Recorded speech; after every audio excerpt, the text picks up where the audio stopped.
Okay, Danny, let's Yes. find out about things that go boom in the night. Do they go boom in the night? Or do they go boom in the afternoon? Isn't that, but actually, it's like the big question is there a boom boom room?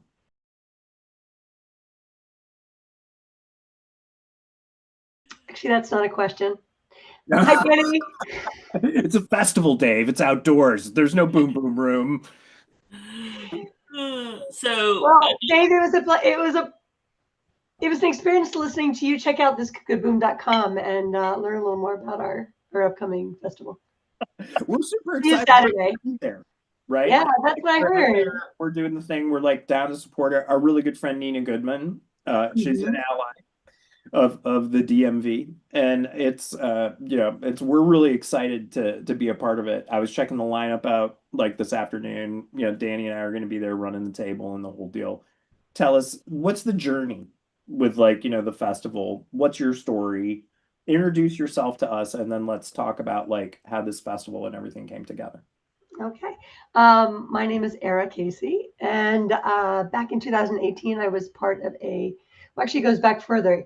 It was around the election, the first very dark election, where we were hanging out afterwards, a bunch of other musicians and female musicians and female non-binary musicians, and we were all part of other bands at the time that were very cis male heavy, and Okay, we you were. can say whatever you want. I know I am the problem. I am. I you am. already established last night that he is the man in the I room am last night, the and man. Right. somebody he just met was like confirmed. Oh yeah, you're zesty, all right. So yeah, we just say whatever. Of all the people, it's like here I am. I'm like the old white guy in the room, right? I was the only old white guy, and I I cringed. also love how you interrupt a woman to tell everybody that you're the Excuse me. problem. Excuse me. I was talking over you. Could you just like be and let me explain back to you what it was that you were trying to say to me? But And now anyway, mansplaining. Oh, the points are just racking up. You're on the bright side. You're right. Does that soothe your soul at all? but I want to check all the boxes. Is really Yeah, where it sounds like you do. I haven't known you very long, but I think you nailed it. awesome. All right, back to you. Oh, me? Okay. Yes, Well, we you. have about 5 minutes. All Anyway, the time you so I need a drink, is what I need. Um, so fast forward to 2018, we have an all-female non-binary band, and we're really picking up steam. We're getting a lot of attention, a lot of support from the community. Feeling a little uncomfortable in that space, as sometimes women do, and we decided to make a record, but instead of just running a regular Kickstarter campaign, uh, as everyone was doing at the time, we decided over drinks late one night after band practice that we were going to start a label and that we were going to promote women and people like us, people who the industry wasn't traditionally set up for or wasn't made for. I mean, the numbers speak for themselves. The numbers are actually a little bit deceiving because there are a few really hyper popular female pop stars, R&B stars that do dominate the charts, but on the main, what we see in venues is a dramatic disparity in representation. And it's not to say that female musicians aren't out there. It's an issue of access. It's an issue of resources. Um, it's becoming less of an issue of the demand. But in short, we're here to we created this label called This Could Go Boom, and we're here to work towards gender equality in the music industry. So that brings us up to cutting a record. But This Could Go Boom is a lot more than that. Of course, we offer record services, but as soon as we got into it, we realized that that's really not the barrier. Anybody can go in and slap down $3,000 and make a record. It's to really build the whole ecosystem. It starts at professional development. It starts at making venues safer. It sort of starts at diversifying the people in the industry. One of the very first things we did, as soon as we realized we didn't quite know how to run a record label, in one of our more sobering moments, is that we gathered every technical female non-binary engineer that we knew in DC and the Maryland DMV. We all sat inside a studio and talked for 2 hours. What is it that you do? What are you seeing? What are you experiencing? And then we took a break for water. I know you're parched, David. And then when we came back, we got down to the nitty gritty of what can be done about it. So that was kind of our base for building up from there. And it involves making sure that artists have places that are safe. We're both in it. We're all in a DIY environment here there's a very strong DIY punk undercurrent here in the DMV. And, we were getting calls from people that said, I just don't know. I want to go on tour nationally, but I don't know the safe places to go. Me and my girlfriend, we've been performing for years. We've always wanted to tour. Where can we go safely? Well, among the 5 of us, we had resources. There have been people who planned national tours. So it's all about the resource sharing of what we had to give. And so that's pretty much the label in a nutshell.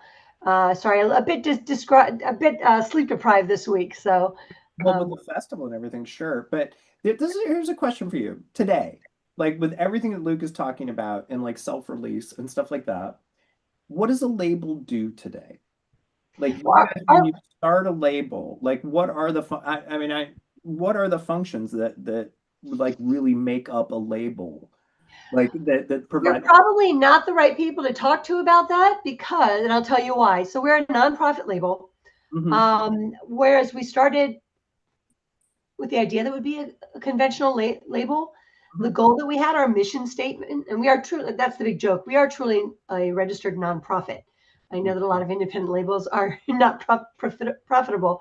But once we realized that we had jumped the gun and that there was so much more work to be done in between, if we really wanted to dig in and improve equality and equity in the music industry, do we provide record services? We do, but the bulk of our work is professional development, skill building, knowledge sharing, community education is a big thing. We've had venues call us up and say, once they had learned about us, said, we need another engineer. And I realized that my whole staff is male, and every, resume on my desk is from a male. And she said, I want to make our venue more hospitable to everyone. And so we recommended it. We were able to pull from a few engineers. One of them does sound at Black Cat now. So, we did an internship program in the early days to help drive more gender diversity, I guess, in the music industry. So it's making those choices to make change, and then telling a narrative that shows people why it's really necessary. And it's actually more profitable if you're creating an ecosystem that's more equitable and you're a venue. Like, it's more profitable to think in that mindset. So early on, we had a number of local venues reach out and said, how can we diversify and become a safer place? One of our early workshops was actually a Safer Scenes workshop that we held at Pie Shop in conjunction with the mayor's office. And it was really moving. We had staff from all over the city come out because they wanted to learn about bystander intervention. They wanted to know about creating a safer environment, because you might not know this as a white male, but it can feel very hostile entering a space. And you don't have to count people. Right. You could walk in with a blindfold sometimes, and just the dynamic, the feel of the place, you're already on your back foot. Your back foot. So it's so really diversifying the music industry is to everyone's benefit, because as we've seen in the charts, it's definitely profitable. That's not the issue. The issue is being able to get women artists in front of an audience And miraculously, they start listening. I mean, they start listening to women. You know, it's being in that environment. So this brings me up to the This Could Go Boom Music and Culture Fest. Yeah. In 2023, we won a grant from the Maryland Heritage Area Trails. We went out for a large grant. We got half of it, but we still kept our same vision. And even since then, our vision has grown. We started out with anticipation of having 3 stages. It has grown to 7 stages on the day and 12 stages over the whole week. Actually, we're in the midst of programming right now. So programming started yesterday. It was 5 days of weeknight programming. Tonight, Petrichor and 2 other artists were playing. Girls Rock had a petting instrument petting zoo. It was like a youth night. Tomorrow night is Bushwick Book Club, where they've taken a book and all of the artists have read the book, and there are then maybe six artists I think are performing original songs inspired by the book. Punk night is Thursday night, and then Friday night we have the heroic return of Mother Tongue, which is poetry and music. And then it culminates in the festival on Saturday. The festival, which is free, again, has 2 stages on site at the Bladensburg Waterfront Park. And then we're going to have 5 off-site stages at Streetcar 82, Maryland, the brewery, Maryland Meadworks, Sang-Froid Distillery, Pizza Paradiso, and Sohai Station. So, and all of the beauty of this is that all of this is within like a 10-minute bike ride. It's right on the trolley trails. So I'm just really excited. The entire lineup, it's over 35 acts, all fronted by female and non-binary and gender expansive artists. The point being that and to Luke's point earlier, is that engagement really, really only works if it's 2 ways. I was just at A2IM in New York a few weeks ago, and really the environment is so saturated, it's really connecting with somebody. So it's not one way. It's you really have to touch somebody. I mean, if these recent elections have shown anything, is that people act on their feelings. And if you touch someone and affect them, then you've made a connection that's harder to break than just scrolling through social media posts.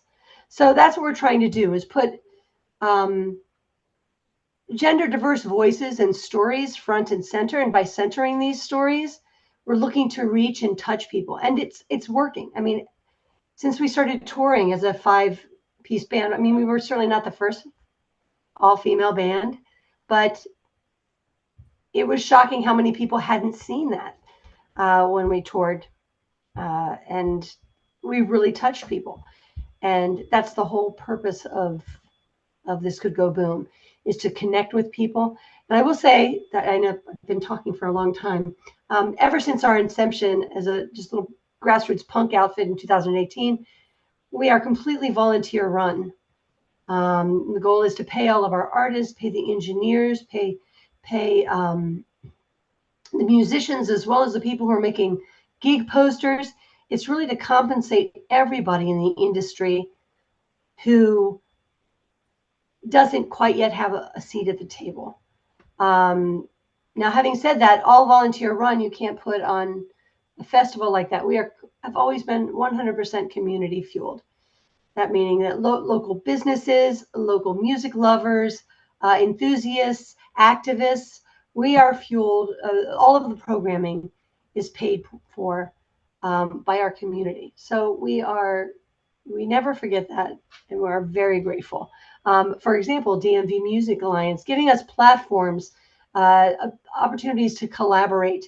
We had a long-time collaboration with Seven Drum City, which is just a gem. Everybody knows Seven Drum City. Miles over there reached out to us very early. They have a monthly jam session there. They now have a venue. But in the early days, we would have a sort of a Jam 101 that we encouraged. It's a big thing for women to move into an all-male environment where you have a lot of very confident people of varying skill sets, but very, very confident. It's hard for even the most talented woman or non-binary artist to enter that environment. So we, for maybe 7 months, set up a Jam 101 to sort of demystify and break down those barriers. And we put women in the, we already had 5 women. We put them in a room, and that attracts, more people to come in and feel comfortable trying to play in an ensemble group. Again, Luke had so many gems. Music is so personal and so introspective that it is really hard to turn that off, to be able to become a marketing person and become a PR person and do your own promotion and get in front of a camera, but maybe also be behind a camera. I mean, Luke has excelled at that, but these are skills that we ask of people who have been writing in their room, like you, David, for a very long time, and they're very passionate about their work. And there can be some disconnect when you show that work to the world and you're not getting the feedback that you hoped. So I love what Luke is doing. He's in our realm, the resource sharing, the skill sharing. It's critical right now, especially for DIY folks. I mean, I don't know if you've seen this, but like ticket sales to live music are skyrocketing. It in a way, popular music is becoming there's almost like an elitist element to it, that it's kind of shutting people out. There are a lot of bands who. You mean the cost of the ticket themselves or the volume of sales? Because the cost of tickets has gone way up. The cost has gone way up. And then, there's so many artists nowadays, and they're self-made artists, and that's fantastic. And they've learned to multitask, just like Luke was talking about. But it's also, even though all of the resources are at your disposal, you can buy the gear that you need. You can set it up in your room. You can fill your closet with pillows and record. If you can't afford the $300 mic and you can't afford the recording equipment, is it less expensive than if you were going into a studio? Absolutely. But there are still cost barriers for a lot of artists. And so skill sharing and resource sharing, knowledge sharing is really critical over COVID, because we couldn't connect with people. Erin Frisbee, who's our director, ran a music cohort where she would have, Instagram used to have a two-way, almost like what we're doing right now, a video chat. But she would conduct almost workshops every week, and she would invite somebody in who was an expert at promotion, or a professional in videography, or a professional in setting up your CV and your website. And it was a huge knowledge share, and it was critical at a time where everybody was feeling very isolated, but also gave a value add to those musicians during that time, which was really critical. You were saying earlier, David, that we're all looking for something to do, right? Like, what is your purpose here? If you can sit in a room and make music, but it doesn't always. Well, what is the end to it? Some people it satisfies, but in general, you create music to connect with people, which just made it that much harder during COVID. So having this, not just a weekly opportunity for connection, but actually learning so that how to cultivate your art and improve your professional presence, gave you more ammunition for when we saw the end of COVID. Yeah. And then you come out a better artist. Some people actually created EPs during that time, and then were ready to tour and to schedule the tour. This is the kind of grassroots work that we do at This Could Go Boom. So when you know the breadth of our reach and our programming, creating records almost seems less important. It does. It's certainly gravy. It's something tangible that you can hold in your hand, but we're striving for connection and for you know, we all want musicians to be able to make a living off of music.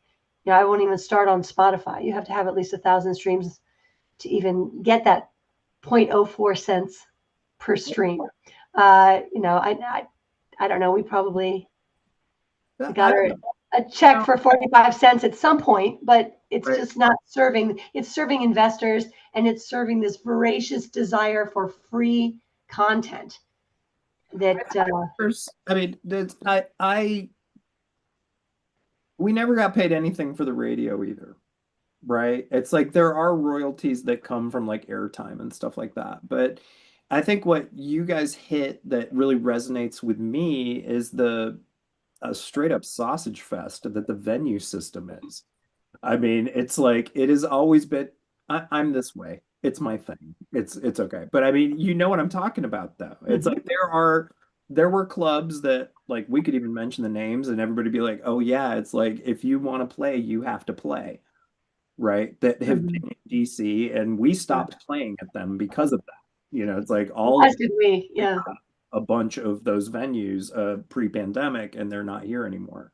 They were gone before the pandemic, and it's there was to it's always kind of been you talk about like sex, drugs, and rock and roll or whatever, and I mean like I used to get groped when I played when I was a kid. It was like it's there, but what I've seen women have to go through in my life, like in the venues, it's terrible. I don't expect ever to like see anything off the radio or anything of those royalties. I've always thought of that part of the business as promoting ticket sales where you get like an 80-20 split with a venue, right? It's like when we play for performance, we get like, you know, it's like 70 to 80% of the ticket comes to us, right? And the venue takes its cut and then it makes money off of the beer. So I don't ever really worry about like what's happening with streaming, but what really resonates for me with what you do is dealing with what is straight up predatory sexism stuff that occurs in the venue world. And that really like the engineering space and the other space, it's a boys club and it really always has been. And you have to be tough to be in it. And it's in what we do, that's not necessarily what you want to be because we touch people's hearts. You know, you don't want to have to be tough all the time to like make it go. And I've got a pretty thick skin from having done it for a long time. So I think what you guys are doing is like totally beautiful. And it's really hard to, and also we are, you know, you when we talk about like gender bending with Bowie and stuff like that, you know, it does go back that we have push things and stuff, but where you're coming from, there's not a lot of space for that. And I think it's beautiful that you're making space for it. And if that Everyone's we'll hear more. Yeah, every once in a while it feels like we're making headway, but you know, in this environment right now, it's very hostile to our community. Which is why events like this in this moment and having, you know, sponsors and nonprofits and other community organizations like DMV Alliance, the Alliance, come out and express solidarity and support is absolutely everything in this moment. And so, you know, I know there are a lot of people out there who just don't know what to do. They don't know if protesting is the right thing. They're calling people. You know, I know that there's a wealth of organizations that need funding right now. Really, the goal, I would say, for anyone who is frustrated by this moment and wants to take action and doesn't know what to do, sending resources to grassroots organizations is the best bang for your buck as far as enacting lasting change. Yeah, short of like moving and registering to vote in places. I mean, right. It's like, well, I think that presence of where you do your thing. But I mean, I've always said one song can change the world. Right. It's like when people, a friend of mine would ask, like, why are you working in that guitar store when you could be doing something else or whatever? I'm like, because like today I sold a guitar to a kid, and that kid, a few years from now, may write a song, and that song could change the entire world. And that can happen, right? One song can do that. And it's, you never know where it's going to come from. Who's that person going to be?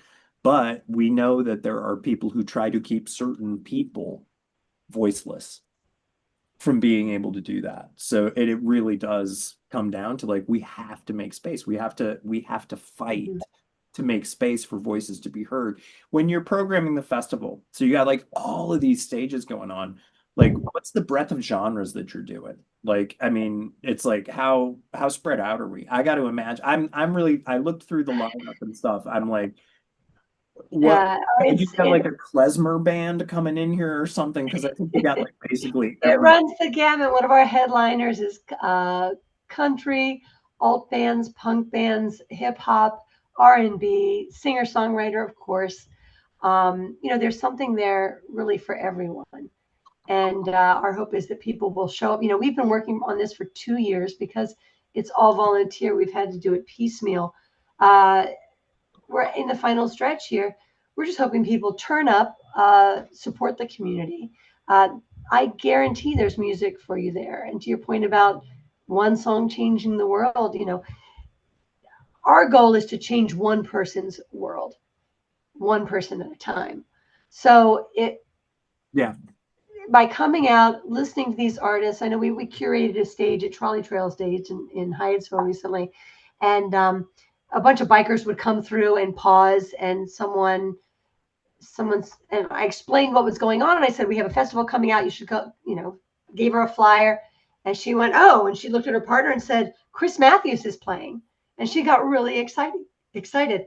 That's the connection. She's going to come to I don't know if you've heard of Chris Matthews is I was like the well, host of Hardball from like 15 years ago, Chris Matthews. I mean, I don't know. I've been in DC too long. It's my yeah, well, you haven't been here long enough if you haven't heard of Chris Matthews. I want to say she local origins, but now she's known nationally. And she's singer. She's fantastic. Well, every artist is fantastic. There's actually a playlist on Spotify right now that has something from all of the artists, and I highly recommend. It's the Disco Go Boom Music and Culture Festival playlist. I've been putting it on shuffle all week, and I'm just blown away every time. I kind of put it in the background. I'm listening ambiently, and then every once in a while, a song gets me, and I have to look it up who it is, and it just makes me more and more excited to show up at the festival on Saturday. fantastic. Danny, you've been so quiet. What have you got? Yeah, I mean, Yeah, I'm sorry, Danny. I've been monopolizing the conversation. no, Danny is not it's okay. used This to, is how it goes. Danny's not used to like just the flow of the conversation and Well, stuff. We got to work on Danny's on camera where he like interrupts to be able to like say things. It's like yeah, I know. we gotta I'm work on behind it. the scenes type of girl. I don't do this whole on camera on stage shit. But do you go out into the community, whether it be to venues or studios or anything, and actually do like staff training, or just industry professional training on how to better run their events or better, encourage the safe spaces that you're talking about? So, because we are all volunteer run, and we're pulling from our own experiences, what we prefer to do is pull in people who know what they're talking about. So, for example, Shauna Potter, who is an intimacy coordinator, but used to run Hollaback anti-harassment in Baltimore. We pulled her in for our Safer Spaces training. And recently, somebody reached out to me and was asking about staff training, and I referred them to her as well. So while we don't necessarily do that because we're not the experts, the idea is that we know who to call.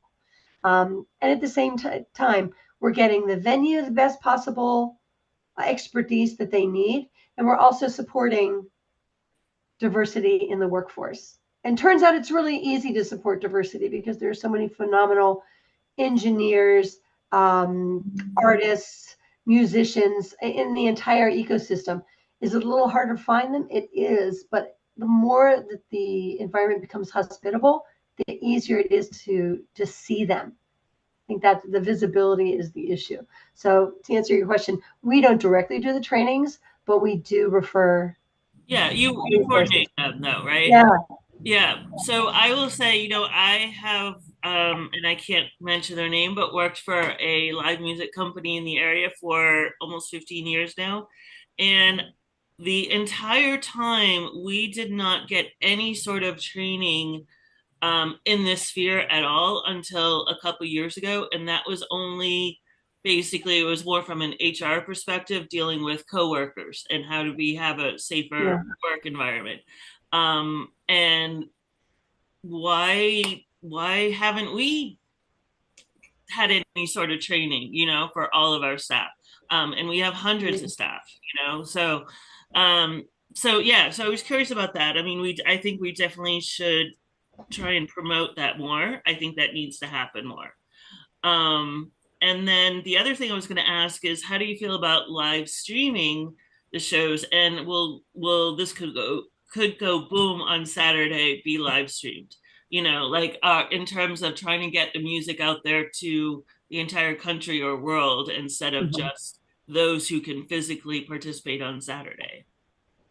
Good question. So the first one, um, as far as training, I'm with you. And I never received bystander training in my life until the workshop. And it's hugely useful, not even just in venues, but on the metro and in everyday life, standing at a bus stop. Like, I feel like these are life, everything that's bystander training and intervention, and safer spaces. These are the things that we just used to be taught, Yeah. but we're not getting that experience anymore. And so we need to call people in. I understand the need for it's sad that it's either trendy or is a liability, and that's why HR gets involved. And that's why they see the need to invest in that. But, it's a longer game investing in that kind of training. I call it training. I really like to think of it as more as education. And these are life skills that we all should have. I think one of the barriers is that maybe half of the population of the planet feels perfectly comfortable where they are and doesn't understand why other people do. And more intimately, they don't want to think that they're part of the problem, that somebody wouldn't feel comfortable around them. So I understand the reticence to embrace it, but these are really basic life skills. And, for me, I'm always trying to improve my communication skills. And that's really what it is. So hopefully more people will take that up. I mean, it's a longer game from the profit perspective, but it absolutely improves the bottom line to increase the number of patrons in your space. Yeah. Regarding live streaming, I know that there will be multiple, DC Music Summit will be there. Wildside Media will be there. You'll be there. I don't know of plans. I'll have to check with my comms person. You can tell I'm not usually the person who does interviews. Aaron usually handles those. We have a Crackerjack comms team. This is the first time we've had the human resources, since this is the biggest project we've ever done. We have probably like 21 or 22 a team on our team, the steering committee, who are doing this. So we have people who are experts in these areas. This is not my area. So I don't know if we're live streaming the entire thing. I know that interviews will be live streamed, but I'll check into that because accessibility is we've thought a lot about on-site accessibility, but accessibility for live streaming is important as well for people who can't make it to the. You're absolutely right. So thanks for the reminder. Well, having a connection that can support the stream, is like when you're out in the middle of a field or in like an outdoor venue or something like that. It's like you got to have like a hotspot of some form or something like that to be. And power, that's a big thing in public parks. Yeah, are you like all generator and everything on this one? There's a generator at the stage. There's a building, but really the park is and we're running on a shoestring budget here, so we can't bring in a lot of generators and so forth. So that's an issue. But I know Rocksplosion will be there as well. Yeah, Alec is wonderful. But ideally, if we do this again, hopefully we do. In a couple of years, we might have the resources again. Unfortunately, it all comes to, we have an army of volunteers. There are some things that volunteers can't pay for porta potties, and they can't pay for generators. So finding funding. We are still accepting donations. Stressing the importance of what we do moves people to contribute, or at least I hope it will. What we do is really important to the community. there's value to it. And if you see it, I hope that you'll support it. That's what, and we do want to continue programming. So we not only want to see this festival to a successful fruition, have everybody have, ensure that everybody has a phenomenal time. We want to pick up where we left off and continue the good work that we're doing. Yeah, absolutely. I was just curious, some people are very anti live streaming. No, they want, people to attend in person, but I mean, it's just not realistic. And if you're trying to spread, music out there, right, to other parts of the country and other parts of the world, that has to come through live streaming, or something, recording of something. Yeah. So. Well, luckily, it's not depriving. This current environment is not depriving anyone of music. Maybe just not the music that they want to hear. But as we grow, the hope is that our reach grows, and that takes support, volunteer and monetary support. So hopefully, we just all grow together as a community, and that happens. And I can't thank you enough for having us here tonight, today, because this is part of the support that helps us grow. Yeah. And I'm really looking forward to you guys coming to the. We're, and we love going, out into the community, and just, we talked about having a comedy show on the sidewalk at some point. So we will definitely be there. Anything good. I mean, if you're streaming, podcasting live, right? It's like we just like run the booth while we're there. Grab a generator and bring it on. We'll give you a table and a tent and do your thing. I almost bought one a couple weeks ago, actually, to like do sound for an outdoor thing that I was. David, I think this is your sign to buy a generator and bring it to the festival. And load it to you. I'd be dragging it.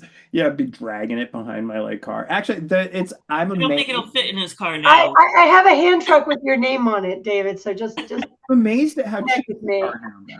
It's like they've become really small and really inexpensive. Yeah, no, that's true. Although I did for Sterling Fest last year, like I did the outdoor, and it was a nightmare. The generator that they provided, it kept shorting out while we were doing it, and we were all terrified that our gear was going to get killed and all that stuff. Like the DJ was like, "I'm done. I'm unplugging. This is like my board's going to blow." It's like, and I'm like sitting here like, it's like with combustible fluids. It's a smooth festival, no matter what. When you're out there, but it'll be great when it's over. You guys it's fantastic. Love what you're doing. We're totally. Thank you. I appreciate it. And I appreciate the Alliance. Thank you for being there. I will see y'all at the festival, and anyone else watching, please come and join us. It's from 11 to 6:40 at the Bladensburg Waterfront Park in Bladensburg, Maryland, right on Annapolis Road. Bring your bike, take the bus. There will be food, vendors, family activities, art installations, and of course, amazing live music. Awesome. And the website to find out more? Oh, the website is thiscouldgoboom.com. It's everything you need. We're looking for volunteers, sponsors, donors, and as always, music lovers. Awesome. I think that's a wrap, Danny. The local frequency is frequently now come to the end. Eric, you've been fantastic. I think we're there. Appreciate everybody. Yes, thank you so much, and see you Saturday.